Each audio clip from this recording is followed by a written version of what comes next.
How's it going, my confident bakers? Hope you're having a great day so far. Welcome back to another video.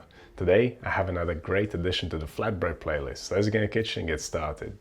There are countless different pocket bread recipes out there. Many cuisines feature their own pitas, using various ingredients and preparation methods. I'm quite a big fan of flatbreads. You can find a whole playlist dedicated to them on my channel. I wanted to make something simple and easy after all the rich and complex holiday bakes of December, and you can't go wrong with a fun little pocket bread. What sets this pita apart is that it's on the thick side, which is achieved by using a slightly different preparation method. So let me show you how it's made.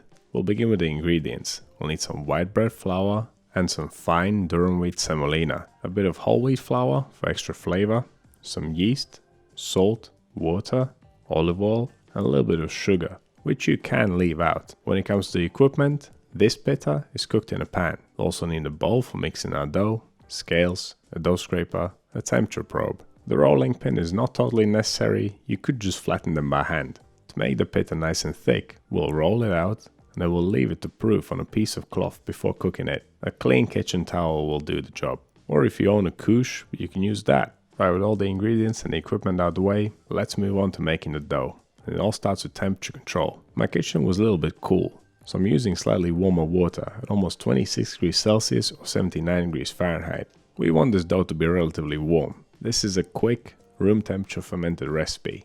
Right, grab a large bowl, pour the water into it, add the yeast, the salt, the sugar, the olive oil, the whole wheat flour, and the semolina.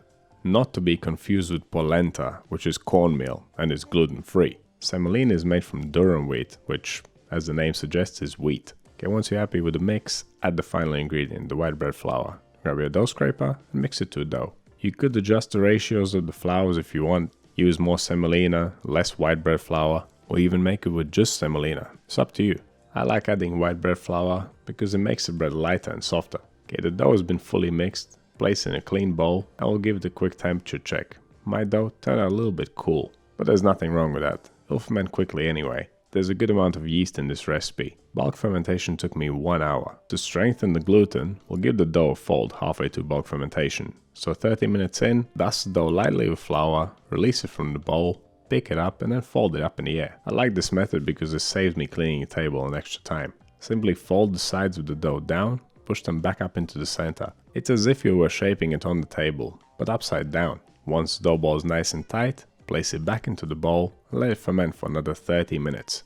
And as you can see, it puffed up pretty well, even at a low temperature. With the bulk fermentation over, we can weigh the dough and divide it into 6 equal pieces. Of course, if you want your breads to be larger, you can divide the dough into 5 or even 4 pieces. And you could also bake the pita in the oven instead of cooking it in a pan. If you are going to bake them in the oven, go with a very high temperature, 230 Celsius or 445 Fahrenheit should do.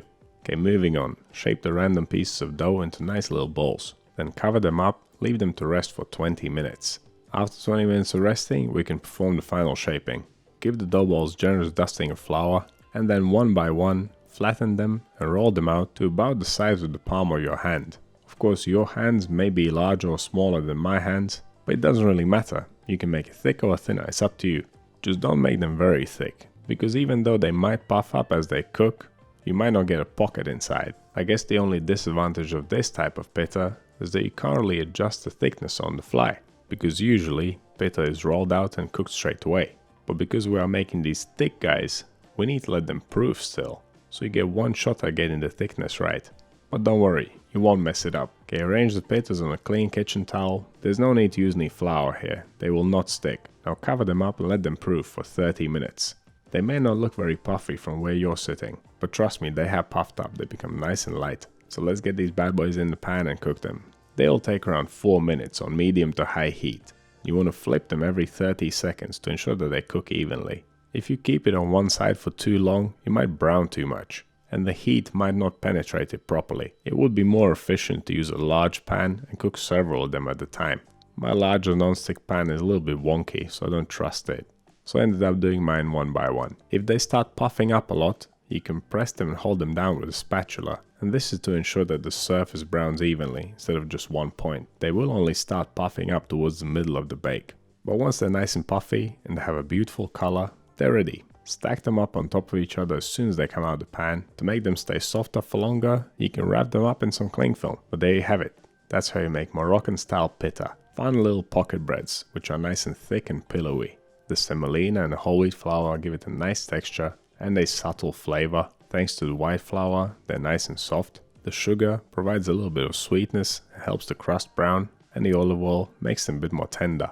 Tear them open, slap some fillings inside, and enjoy. They will be best when they're nice and fresh, so you should ideally eat them soon after cooking. Don't forget that I have a whole playlist dedicated to flatbreads. You can find various versions of pita, tortilla, and many other delicious breads, which are sometimes baked in the oven or cooked in a pan. Flatbreads are some of the simplest breads you can make. They take the least amount of experience, but the results are always great. No matter if you are a beginner or a pro, you can't go wrong with a flatbread. So get in the kitchen and make yourself some. So what do you think these puffy flatbreads? Have you ever tried making something like this before? Let me know down in the comments. If you want to see more videos like this one, click over here. Subscribe to the channel, click right here. That's all I have for you today. Thank you so much for watching. I'll see you in the next one.